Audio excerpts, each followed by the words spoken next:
projet actuel qui est l'Algérie Focus Tour. Ce sera Abdou, notre rédacteur en chef, qui vous en parlera. Et enfin, Kamel reprendra la parole pour vous présenter les partenaires de ce projet, qui sont nombreux et dont on est très fiers aujourd'hui. Voilà. Donc, alors tout d'abord, merci à toutes et à tous d'être venus aussi nombreux ce matin, même si on sait que inviter la presse par la presse, c'est pas commun. J'aimerais vous remercier une deuxième fois pour l'effort que vous avez fait, parce que quelque part vous allez soutenir ce projet avec les articles et avec l'engouement qui est le vôtre. Donc merci. Algérie Focus, c'est une histoire qui a commencé il y a bien maintenant 5 ans. C'est un journal que j'ai repris il y a 1 an tout juste. Il y a 1 an, Algérie Focus était un site qui faisait 50 000 visiteurs par mois, avec une seule personne basée en France. Aujourd'hui, c'est une rédaction de 10 personnes basée à Alger, qui fait 1 million de visiteurs, et nous avons, et j'ai le plaisir de vous l'annoncer, battu l'audience de notre concurrent principal pour être le premier pure player algérien sur le web dans l'information. Donc on fait 1 million de visiteurs par mois, on a 56 000 fans sur Facebook, et l'éditorial, l'axe éditorial d'Algérie Focus, c'est la société. Notre ambition, c'est de traiter des problématiques des Algériennes et des Algériens, et partout en Algérie. D'où cette vocation et cette ambition de lancer ce projet qui nous tient à cœur, à tous, à Abdou, à moi, à toute l'équipe d'Algérie Focus. C'est de sillonner l'Algérie, faire parler des Algériennes et des Algériens, faire parler de notre patrimoine qui est si riche et dont on parle trop peu souvent.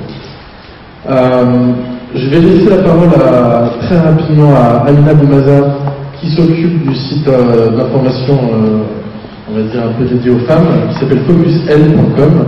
Je pense que c'est important aussi de par notre engagement de la parité, de la mixité en Algérie. C'est quelque chose, c'est une des valeurs qui nous tient à cœur et qui me tient à cœur personnellement, de parler des problématiques de la femme en Algérie, notamment l'accès au travail, l'accès à l'éducation pour les enfants, etc. Je laisse la parole à... Alors, bonjour à toutes et à tous, merci d'être là, ça me fait vraiment plaisir de vous recevoir. Donc moi je vous parlais de Focus LC, le dernier né d'Algérie Focus. Donc c'est une version féminine en quelque sorte d'Algérie Focus, c'est un magazine en ligne qui parle des problématiques sociétales, mais qui concerne surtout la femme. Donc on va parler des thématiques mode, beauté, bien-être, mais aussi thématiques qui nous tiennent énormément à cœur, la place de la femme dans la société algérienne et les défis qu'elle doit relever, la perception qu'on a des femmes et leurs attentes. Donc Focus L, ça a été lancé le 31 janvier, donc c'est un bébé encore qui est tout jeune.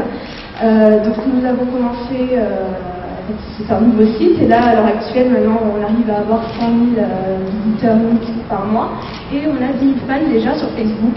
Donc on est ravis de l'engouement des lectrices, en tout cas on a des retours positifs pour l'instant. On est ravis. Donc on a essayé d'entrer ce nouveau concept, on a introduit là récemment un concept de vente privée pour les lectrices de Focus, où on leur propose des produits et des avantages. On commence tous à développer ça et on voit que ça a pas mal de succès pour l'instant, on en est ravis. Et alors Focus L sera sur l'Algérie Focus Tour également. Parce que donc, quand on a lancé Focus L, nous, on voulait absolument parler de toutes les Algériennes du pays, pas seulement les Algéroises. Donc là, c'était indispensable d'aller les voir sur le terrain, d'aller les voir à la source et pas avec elles. Donc on vous proposera, durant tout l'Algérie Focus Tour, une série de portraits de femmes, des femmes du quotidien, nos mères, nos sœurs, des femmes chefs d'entreprise, des femmes qui travaillent la terre, des femmes, enfin, toutes les femmes. En tout cas, on essaiera de vous satisfaire. Bonjour, je tiens à remercier d'abord mes Kamel et Amina pour m'avoir introduit, une agréable introduction. Donc pour vous parler sincèrement, je suis journaliste comme vous, ça sera très particulier de s'adresser à un public de journalistes, donc je n'utiliserai aucun baratin, je vais utiliser le langage du cœur. En langage du cœur, je fais ce métier quand même, malgré mon jeune âge, depuis presque 10 ans. Ça fait 10 ans que j'écris des articles, on va dire critiques, négatives, des articles pour essayer de remuer, des articles pour essayer de bousculer. Ça fait 10 ans que nous essayons de bousculer. Je Je suis arrivé à la conclusion que nous, journalistes, notamment en Algérie, on bouscule beaucoup. Mais est-ce qu'on ne pourrait pas nous aussi proposer, être une force de proposition? C'est pour ça qu'on a essayé avec l'équipe d'Algérie Focus d'élaborer une initiative, d'être à l'origine d'une initiative un peu originale. C'est-à-dire que nous sommes partis du principe que la presse peut ne pas être uniquement un canal et un relais d'information, mais peut être aussi producteur d'un projet éditorial qui permettra de faire connaître des facettes encore méconnues de notre pays. Grosso modo, aujourd'hui dans notre presse, je vous dis malheureusement, on réduit énormément l'Algérie à Alger. L'Algérie n'est pas Alger. Je pense que chacun d'entre vous le sait. L'Algérie, ce n'est pas uniquement des problèmes d'embouteillage. L'Algérie, ce n'est pas uniquement des problèmes de chômage. L'Algérie, ce n'est pas uniquement la lutte contre le terrorisme.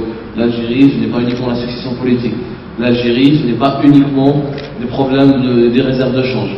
L'Algérie, ce n'est pas uniquement toutes les thématiques que nous rapportons chaque jour, sur lesquelles nous écrivons quotidiennement et régulièrement. L'Algérie, c'est aussi un patrimoine. L'Algérie, c'est aussi une sensibilité. L'Algérie, c'est aussi des êtres humains, une âme. L'Algérie, c'est aussi une variété extraordinaire de culture régionale. L'Algérie, c'est aussi des femmes et des hommes qui habitent dans des régions lointaines, sporadiques, et qui essaient d'innover, de dépasser leurs conditions pour pouvoir faire rayonner leur région. En fait, l'Algérie, c'est une mosaïque. Une extraordinaire mosaïque que nous, la presse, j'estime, je le dis tout modestement, du moins je parle pour moi-même, nous n'avons pas réussi à la refléter, du moins à la mettre en exergue. Je mets une autre parenthèse, nous ne sommes ni l'ONAT, on n'est pas l'Office national algérien du tourisme, on n'est pas l'Office national du tourisme, on n'est pas le ministère du tourisme, ni le ministère de la culture. Nous sommes journalistes. Quand on est journaliste, ça ne veut pas dire qu'on regarde le monde uniquement à travers l'œil critique. Quand il se passe des choses bien aussi, ce serait bien de les dire. Et le bien et le mal sont des valeurs subjectives, je sais, je pense qu'il fait partie de notre devoir d'informer sur cette dynamique régionale qui existe à travers le pays. Non, ce n'est pas vrai, les Algériens ne passent pas leur temps à dormir sur leur laurier. Non, ce n'est pas vrai, les Algériens ne sont pas tous feignants. Il existe dans les régions que nous allons visiter des gens, des femmes, qui essayent encore une fois d'innover, qui essayent une fois de s'accrocher à la vie pour transmettre un message positif à leurs autres compatriotes. Globalement, de manière pratique, comment cela va se passer? Nous allons avoir une plateforme, une interface qui va nous permettre d'utiliser tous les outils du web. Quand je dis utiliser tous les outils du web, c'est-à-dire on va faire de la vidéo, du son, des diaporamas, de l'infographie, qui vont agrémenter nos reportages. Ces reportages seront axés sur la dimension sociétale, culturelle et patrimoniale.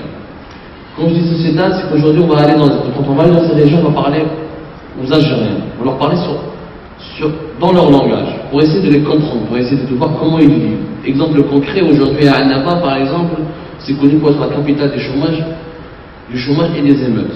Or, il existe à Annaba des jeunes qui travaillent. Il existe à Annaba des jeunes qui font des projets, des microcrédits, qui recrutent, qui créent de l'emploi, qui créent de la richesse et de la valeur ajoutée. Ces gens-là, personne n'en parle.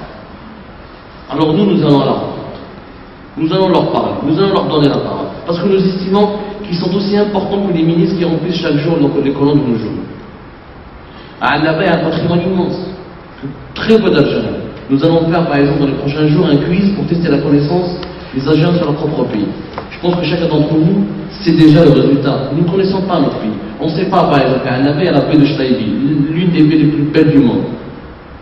Inconnus des Algériens, qui sont plus d'1,5 million à aller en Tunisie, qui sont à peine quelques centaines à aller visiter cette baie enchanteresse. Nous allons partir sur cette baie. Nous allons la mettre en exergue. Nous n'allons pas la promouvoir. Elle n'a pas besoin d'être promue. Elle est assez belle comme elle est.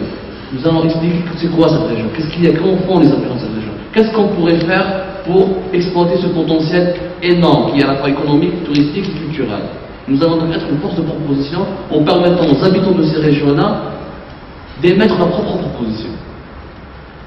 Sur l'été, nous allons sillonner tous les littoraux. Nous avons fait le choix d'aller à Djaïa, avec une grande casse-barre. C'est vrai que Djaïa, vous allez me dire qu'elle est connue. Ce qui est encore moins connu dans cette ville, c'est qu'il y a des jeunes. C'est l'une des villes qui abrite le plus grand nombre d'associations pour la protection de l'environnement. Oui, des jeunes Algériens qui se soucient de leur environnement, ça existe. Mais malheureusement, on en parle très peu. Nous avons fait le choix d'en parler. Quand on va partir à Moustaga de Mahoran, la même chose. Il y a des associations qui aident les jeunes à s'intégrer. Les jeunes en difficulté, en échec scolaire, à s'intégrer. Dans le fameux quartier populaire, c'était le Ouari. Vous connaissez certainement. Ces gens-là aussi, on en parle encore très peu. À Tlemcen, il y a énormément d'associations et des jeunes, des petits collectifs qui travaillent pour la protection de l'environnement et pour la promotion de leur patrimoine. Et Dieu sait que le patrimoine tlemcenien est important, mais il est encore méconnu. Et puis, nous avons fait un choix qui, moi personnellement, me tient à cœur, c'est partir au sud. Vous savez, ces derniers mois, on a beaucoup parlé du sud du pays. Moi, j'étais assez mal à l'aise, assez blessé, lorsque j'ai lu énormément d'articles dans la presse consacrés aux séparatistes, au désespoir des jeunes, aux problèmes que connaissent nos jeunes au sud. C'est vrai, c'est des problèmes qui existent. Nous en parlons, nous essayons même de proposer des solutions, on est là. Et au sud, il y a aussi des gens qui vivent, qui ont une âme, qui ont une culture aussi, qui ont une histoire. Nous, n'importe quel de notre tour, nous allons être dans ces régions où il fait 50 degrés, en moyenne en été, durant le ramadan. Pardonnez-moi, mais j'ai rarement lu un reportage sur comment font ces gens-là, ces Algériens, qui sont des Algériens qu'on a tendance à oublier. Comment font-ils pour passer le mois de ramadan dans des conditions climatiques insupportables? Ces gens-là ont aussi un patrimoine, les veillées ramadanesques. À Rabdaïa où on va passer, par exemple, il y a l'un des psaumes les plus connus de l'humanité, c'est Bni Yizged. À Bni Yizged, le ramadan, il y a des traditions très particulières que la majorité des Algériens ne connaissent pas encore. À Adra, nous avons visité une zaouïa où il y a l'un des rares encore exemplaires du Coran authentique. Et ça, on ne le sait pas encore. Encore une fois, nous n'allons pas jouer le rôle des autorités. Nous ne sommes pas le ministère du Tourisme. Nous ne sommes pas le ministère de la Culture. Mais avant d'être journaliste, nous sommes algériens. Quand on est journaliste algérien, notre devoir, ne pas promouvoir certes, mais au moins de délivrer une information complète sur l'histoire, la culture et le patrimoine de son pays. Nous allons parler des problèmes des jeunes, des problèmes économiques. Aujourd'hui, nous voulons compléter ce contenu journalistique à travers des informations sur toutes ces facettes encore méconnues de notre pays. Nous espérons que ce sera la première initiative. Si vous avez des idées, des propositions, n'hésitez pas. Des remarques, des critiques sont les bienvenues. Mais encore une fois, notre objectif, c'est d'utiliser le web, qui est aujourd'hui l'un des premiers espaces de liberté des gens algériens. Je vous rappelle que nous avons 11 millions, c'est pas moi qui ai les chiffres, c'est le ministère des Nouvelles Technologies qui a annoncé le chiffre, 11 millions d'internautes algériens.